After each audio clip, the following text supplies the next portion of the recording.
everyone, my name's Stonesy Boy, and welcome back to Reading with Stonesy. Today we are reading pages 141 to 160. Page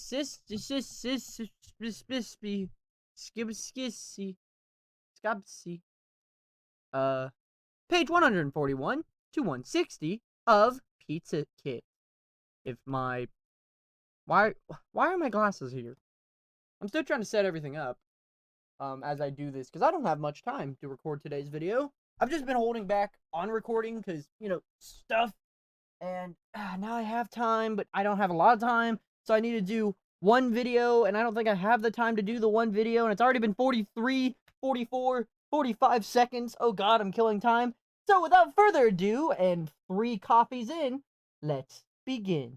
It's a deal, Marley said. Come on, we'll have more time there if we run. Marley ran gracefully, and Peyton jogged along behind her in short little legs, like a greyhound being pursued by a corgi, Peyton thought. Peyton and Marley put quarters in the duck food dispenser, and the sound of the pellets pouring from the chute, the ducks swam around them, then waddled down to land, shaking their wet tail feathers. Here you go, guys, Peyton said, scattering the food on the ground. They bobbed their heads, quacking and gobbled it up. Marley said, "You want it? Go get it," and tossed the food to the ducks that waddle a long way to find it. Some of them were bright enough to track where the food had landed, and Marley laughed. You're making fun of them work awfully hard for those pellets," Peyton said, watching the confused ducks wander around. "Hey, they should get some exercise," Marley said, grinning. "People feed them all day long. They're little fatties." "They don't look that fat to me," Peyton muttered to herself, but she let Marley have her fun. When the confused ducks finally wandered back their way, though, she made sure to place some food right in front of them. The streetlights came on. "Oh no," Peyton said. "We stayed here longer than 10 minutes, haven't we? We've got to go. My mom's going to kill me." Marley shook her head. "You're such a little rule follower. I guarantee your mom isn't going to kill you. She's just probably going to yell at you a little. And if she yells at you, so what?" Peyton knew Marley wouldn't understand, but the real answer to "so what" was that Peyton didn't like to disappoint her mom. She got along with her parents pretty much better than most kids her age, and she wanted to keep it that way. Let's run." They ran until they reached the corner of Brook and Branch, where they stopped to part ways. "Thanks for helping me out with Sean tonight," Marley said, giving Peyton a little half hug. "Tomorrow at lunch, this is going to be to say hi to me, if he knows that he's doing, which boys usually don't." Marley crinkled her nose, thinking it when she little waved goodbye and disappeared down the street. It was definitely full dark as she walked home. Peyton tried to construct her side on the argument she knew that she would have to have with her mom as soon as she got home. "Hi, Peyton," a voice called. Peyton looked over at the big house 2 doors down, and there, where Abigail Sullivan was sitting on the front porch. What kind of person sits on the front porch by herself in the dark? Peyton wondered, and then she remembered how weird Abigail was, which answered her question. "Hi, Abigail," Peyton said, not stopping since she was already late. Now Peyton and Abigail had so little in common that it was strange to think that they were once best friends. Because Abigail had so little common with was strange to think that they were once best friends. Because Abigail's house was so close to hers, the 2 of them had played together as preschoolers, playing dolls, store, and school, wetting the sand in the wet sandbox to make castles and pies. They were inseparable when they started school and stayed that way until 7th grade, when Peyton started being interested in more grown-up things, and Abigail still wanted to play games and talk about wizards and unicorns. Peyton had flung herself in the direction of the popular girls, who eventually accepted her. She had left Abigail to fend for herself. Sometimes from her spot at the popular table in the school cafeteria, Peyton could see Abigail sitting alone reading a book. "I know I'm late," Peyton said as she walked through the front door. She figured that she would cut her mom's accusation short by confessing up front. You are," her mom said. "I was about to ask your dad to drive around and look for you." "Come on, I'm not that late," Peyton said, flopping down on the couch. Her mom was a worrywart. Came all watching from those crime shows on TV. "You're late enough, and I told you to be home before dark, and you're home after dark," her mom said. "Do I need to explain to you what before and after mean?" Peyton stifled the urge to roll her eyes. Her mother had hated nothing more than an eye roll. "No, you don't need to explain what before and after mean." "I'm glad to hear it." Her mom's voice was tight with tension. "You know, I never worried about you like this when you weren't hanging with that girl Abigail." Peyton was in no mood for one of her mom's Abigail good Marley bad lectures. That was because Abigail lives just 2 doors down." "No, it was because Abigail was responsible. And when you were with Abigail, I knew you'd be responsible too. With Molly, I'm not so sure." "When Abigail and I were best friends, we were little kids. It wasn't that we were so responsible. It was that an adult was watching us all the time. Marley and I are little kids, and you haven't gotten used to the fact that I'm not a baby anymore. Her mom sighed. Peyton, I still think of you as my baby, even when you're 30 years old. I recognize that you're growing up, but part of growing up is showing responsibility. If you tell me you'll come home by a certain time, it's your responsibility to make that happen. If you want to be treated like an adult, you have to act like one. The eye roll happened before Peyton could stop it. But seriously, where had her mom gotten this statement? The parents' big book of cliches? Eye rolling, that's very adult, her mom said. Go take a shower and get ready for bed. Peyton dragged herself up the stairs as slow as she possibly could. She didn't want to push her luck anymore about being openly disobedient, but she also wanted her mom to know that she wasn't happy about following orders. This week, the unit they were studying on home ec was called Eggs, the Basics. On Monday, Miss Crutchfield had lectured them in the nuances of shopping for age, which included the importance of checking for expiration dates and breakage. They had made both hard-boiled eggs and soft-boiled eggs, which Peyton thought she was going to be the easiest cooking assignment ever. She was shocked when Miss Crutchfield gave her a B because she didn't wash the egg before boiling it. Seriously? It wasn't like you ate the shell, and besides, didn't boiling the water clean things away? At least Peyton did better than her mom did when she was in Mitch Clutchfield's class. Her mom had a C- egg boiler. Tuesday was scrambled eggs, and B plus became they were slightly overdone, and Wednesday was poached, a D plus and a mess to boot. Peyton was beginning to doubt that there was course being to be easy. Marley had said it was. Today, though, they were having a break from eggs. Miss Crutchfield laughed entirely too much when she said this to go on their field trip to Freddy Fazbear's Pizza Kit factory where the pizza kits were made. Peyton wasn't that excited about touring the factory, but she definitely relieved to get away from all those eggs. On the tour, the kids would take their own pizza kits, which would be delivered to their home EC class the next day. After days of eggs prepared in every way imaginable, a pizza sounded pretty good. Peyton took a seat next to Marley on the bus. The culinary arts class boarded after them, including Sean Anderson, who caught sight of Marley and promptly stumbled into the person in front of them. Marley and Peyton laughed. He's trying to get up the nerve to ask me to the fall dance, Marley whispered after she was out of earshot. It would be easier if he didn't fall every time he saw you, Peyton said, and they both giggled. Peyton was glad that she could make Marley laugh. She knew she was going to be a pretty friend, but at least she could be the funny friend. This tour is going to be so lame, Marley said. So lame, Peyton said, even though she was actually glad for the break-in routine. Freddy Fazbear is for babies, and the sauce on Freddy's pizza tastes like ketchup.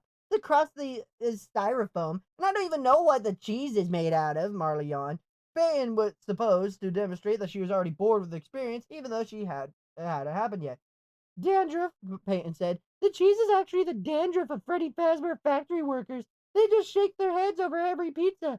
Ew, gross, Marley said, but she was laughing. When they got off the bus, Miss Crutchfield read their names on a clipboard and made them line up alphabetically. Now, in a moment, the factory manager, Miss Bryant, is going to join us and tell you about the factory safety regulations. Please stay close attention. Factories are dangerous places if you don't follow the rules. Marley rolled her eyes. How dangerous could a pizza factory be? Peyton didn't have time to think of the wisecrack because a pretty, short black woman, presumably Miss Bryant, came out to join Miss Crutchfield. Though the factory manager wore the same kind of net cap cafeterias wore their heads, their body was encased with a yellow bird costume that looked like a Freddy Fazbear friend that Peyton remembered from her childhood. The bird had always been Peyton's favorite, and for some reason she racked her brain to remember the name. Chica. That was it. Peyton smiled because she see Chica's costume familiar bib neatly printed on the words "Let's eat" and the word pizza scribbled in the marker below. Good morning, young ladies and gentlemen, and welcome to Freddy Fazbear's Pizza Kit Factory, the factory manager said, smiling. We like to think we can make the best custom pizzas in the country, and we are delighted to have you as our guest today. Now, first things first, everybody's going to have to wear the fashionable cap like the one I have on here. She posed like a model and then laughed. Marley let out a loud groan, and Miss Crutchfield shot her a look. I know they're not very glamorous, but it's a hygiene issue, Miss Bryant continued. Nobody wants human hair as a pizza topping. Now there were more groans, this time from disgust. Miss Bryant handed Miss Crutchfield a box. Miss Crutchfield, if you could pass out the caps, please. Now, ladies and gentlemen, make sure all of your hair gets tucked inside. Those of you with long hair need to be especially careful. This is already worse than I thought it would be, Marley said, holding her cap between her index finger and thumb, as if it were a dead rat. Peyton put her cap and tucked her hair inside. I look like one of those old ladies who works in the school cafeteria, she said. She scrunched her face up into the old lady's expression and said, "You want some corn with it?" Marley shook her head. "You're such a dork." She slapped the cap under her head. "My hair's gonna be an ugly, sweaty mess by the time I get to take this thing off."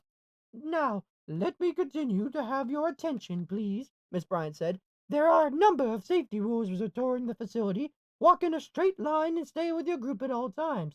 There is to be no touching of any of the factory equipment under any circumstances. However," she smiled, "each of you will be given a card and a pencil to carry on with you as you tour the facility. Put your name on the card and check off the toppings you would like to have on your own pretty Fazbear's pizza kit. Each of your pizzas will be assembled and then delivered to you at your school tomorrow." She smiled widely. "How cool is that?" No one offered an opinion on how cool it was. "Oh, and one other thing," Miss Bryant said. She sounded a little disappointed that people weren't acting more excited. "As you enter the facility, make sure you grab some earplugs from James, who's standing there by the door. It can get awfully loud in there." She looked around, trying to be more hopeful smile. "Well, be safe and enjoy your tour. Shall we get started?" Peyton was surprised at just how loud the inside of the factory was. Even with her earplugs in, she couldn't imagine just what it would be like to work in this level of noise all day. Miss Bryant had to yell to get into the megaphone just to make herself heard over the whirring and chugging machinery. "This Miss First area as the dough is mixed," she yelled. Workers in caps, plastic gloves, and white smocks dumped flour, yeast, and water into a giant canister, fitted with enormous metal blades that mixed the ingredients into a gooey, stretchy dough. "And the next room is where it gets kind of hot," Miss Bryant said, leading them into a sauna-like room where huge vats of tomato sauce bubbled and steamed while being stirred in a gigantic paddle. Even though standing at the room in a minute made Peyton break out in a sweat, and she wondered how the workers would stand the heat all day. The bubbling vats reminded her of a witch's cauldron. "This is gross," Merrily whispered. "It's so hot I already feel like I need a shower." "And now, if you'll follow me, you'll see where it all comes together," Miss Bryant said, motioning them forward. "The assembly line! And this is where it gets really loud." The whirring, chugging, and pounding in the assembly room was almost too loud to bear. Miss Bryant pointed out where the dough was dropped into the balls and then flattened into discs. The disc moved forward in the conveyor belt and then was squirted with sauce. Next, the saucy dough was sprinkled with cheese. "Next is what we call our topping bar," Miss Bryant said, gesturing toward huge clear cylinders labeled pepperoni, sausage, peppers, ground beef, meatballs, anchovies, mushrooms, onion, black olive, pineapple, artichoke, spinach, eggplant. Weird topping. Let's take a break. Feel free to fill out your cards choosing what toppings you want in your pizza kit." I don't know if they're yelling. Peyton checked pepperoni and mushrooms, not pineapple. Pineapple on pizza was an abomination. And did anybody really eat anchovies? An anchovy and pineapple pizza was the grossest combination she could imagine. "If you're still undecided on what you want, hang on to your card. We'll collect the stragglers on the bus," Miss Bryant said. "Next up is the Pizza Packaging Center." "Psst, Peyton," Marley muttered. "What?" Peyton said. She was actually enjoying the pizza tour more than she had thought she would. "Let's go up those stairs." Marley cocked her head in the direction of the set of metal stairs leading up to some kind of catwalk. It was a type of staircase that had holes in the stairs, so you would look through them and see how high off you were off the ground. Peyton didn't want to be reminded how far she was from the ground. She hated heights. "I don't know," Peyton said. "We're supposed to stay in line with the rest of the group." "Come on, this tour's boring." Marley flashed her most charming smile. "Let's explore, see what's up there." "No, we better not," Peyton said. How could she see that Marley with that look that meant she wouldn't take her no for an answer? Marley grabbed Peyton's hand and pulled her. "Come on, we'll just go out for a minute and have a peek. Don't be such an old lady. You act like you're ancient as Mrs. Crutchfield." Peyton didn't want to seem like Mrs. Crutchfield. She wanted to be young and have fun while she could. She sighed. "Okay, but just for a minute." Peyton followed Marley up the rickety steaming metal stairs, trying not to look down at her feet. Steam was in the vats of the production line was rising, making it look like they were walking into a cloud. They stood together on the narrow catwalk. Marley was energetic and laughing, but Peyton didn't like being there. The railings didn't seem high enough to be safe, and signs reading "Fall Warning" showed a stick man plummeting to his doom. It was unnerving. "Can we go back down now?" Peyton asked. As it was always the case when she was in a high place, her feet tingled and her stomach felt like it was migrated into the back of her throat. "Not yet," Marley said. "It's so cool up here. All the steam makes it look like a horror movie where a monster comes out of the fog and—" Marley lunged toward Peyton. "Grabs you!" Peyton felt like her heart was going to thud out of her chest. She took a deep breath and tried to get a hold of herself. "Stop! You can't stare at me like that. Not up here." Marley looked around her and grinned. Hey, you're really scared, aren't you? I don't like heights. Don't you remember how I wouldn't go on the Ferris wheel with you at the fair? She had intended to go on the ride that had even stood in line with Marley, but chickened out last minute. That's right. You stayed on the ground and just waved at me, Marley said. Well, there's no reason to be scared up here. I'm sure this factory has safety regulations. I'm sure it's safe to run. She did a quick sprint down the catwalk and then ran back to where Peyton was standing. Or jump up and down. As Marley jumped, Peyton could feel the catwalk give way a little. It made a horrible creaking sound. She grabbed on the railing, afraid she might be sick. Marley, please stop. Marley laughed. Why should I stop? Just because you're scared? I'm having an awesome time. And I'm sure everything's super safe. She looked at the sign reading, Don't lean on the railings.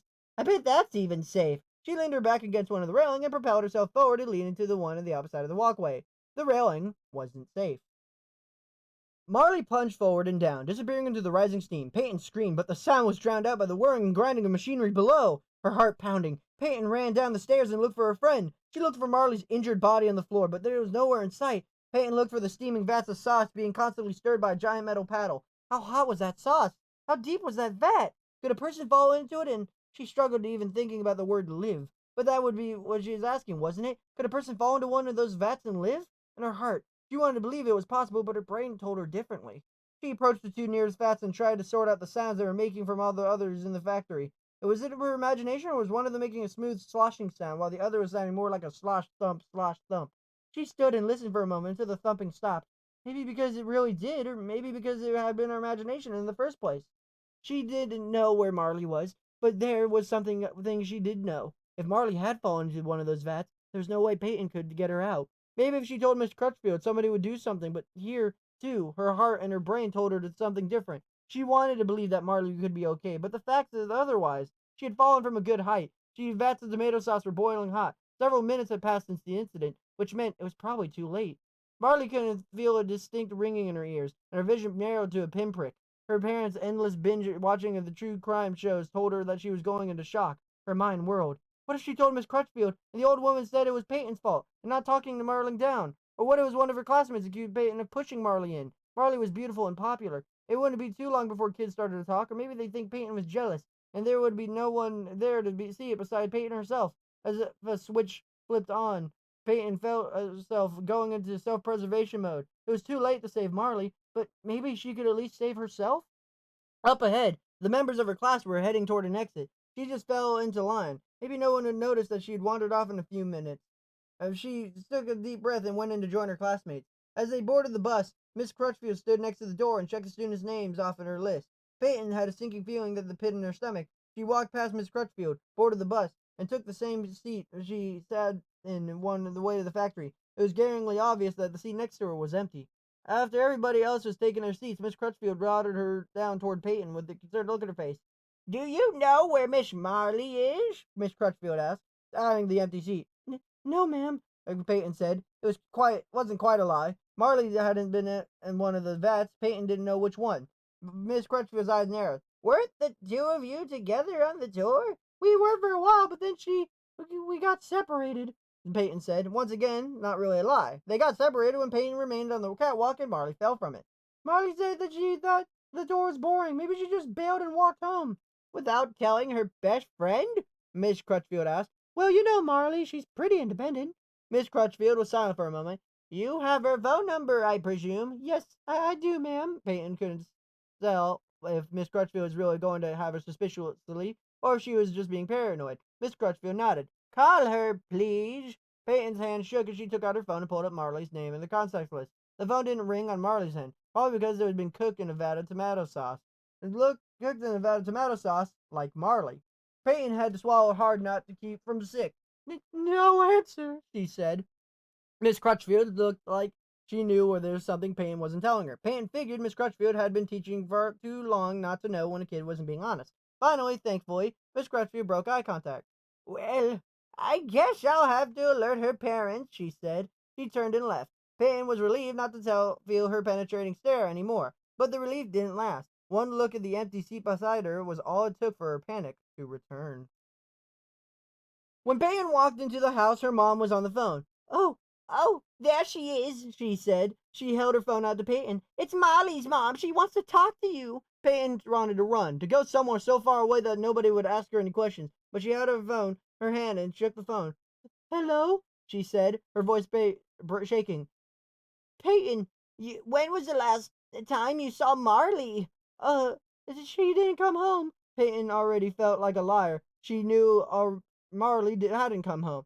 "If she had come home, I wouldn't be calling you." Marley's mom broke her voice into a sob. I'm sorry, that sounded rude, but I'm really upset.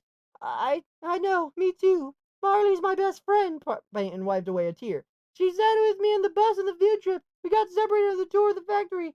Peyton winced as she said it, thinking of the moment they got separated when Peyton stayed standing on the catwalk and Marley fell, disappearing into the clouds of steam. She felt guilty talking to Marley's mom, but not guilty enough to tell the whole truth. "Where was she when you last saw her?" Peyton took a deep breath. Here comes a big lie, she thought. She was in line behind me when we were looking at the big containers of pizza toppings.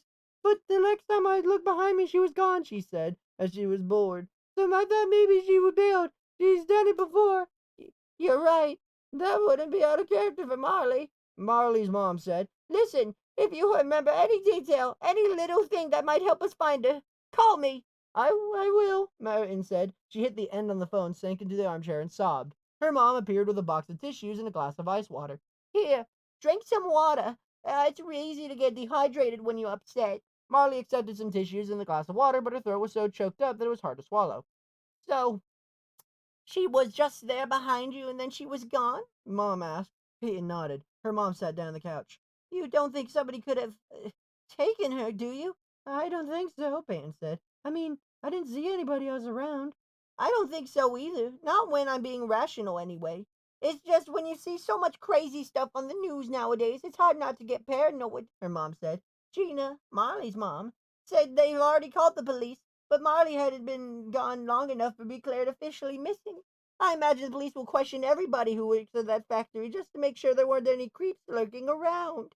Peyton hoped nobody at the factory would get in trouble over Marley's disappearance. She felt a tug on her conscience telling her to come clean, but she had already lied to so many people today. Miss Crutchfield, Marley's mom, her own mom, but it had been hard to imagine backtracking to tell the truth. If she had been afraid into getting in trouble because she and Marley snuck off, it was nothing compared to the trouble she would be in now. Well, that tells me that I've never read this story before because I feel like I would have remembered that. I do remember something like this, but not exactly that. And can we stop adding female characters? I don't have that many voices for females in my vocal vocabulary. Oh, vocabulary. I can just still say vocabulary. I don't have to say vocal vocabulary. Anyways, today, come on. Oh, whoop. Today we read pages 141 to 160. Next time we will be reading pages 161 to 180. And hopefully next time I will be smart about my whole, choices of video and, you know, actually record both videos on the same day. That'd be pretty smart of me, huh? But yeah, hope you guys have a super fantastic, wonderful day. So far, this story's going pretty decently. I don't know how they could bring her back and haunt Peyton, kind of like how they did with a story in the Gumdrop Angel. I forget which one exactly, but they did that exact same thing with that. Or no, I'm sorry, not that one. It was a story in Fetch where the kid bullied the other kid with the robot, and then he came back from the school and beat him up. Ooh. So I don't know how they'll do that with pizza of all things. Maybe like, oh, they'll bring the pizza back, or maybe it's just a story of her like losing self-worth. I don't know. But we'll find out soon. So, super fantastic, wonderful day, y'all, and I'll see you guys next time.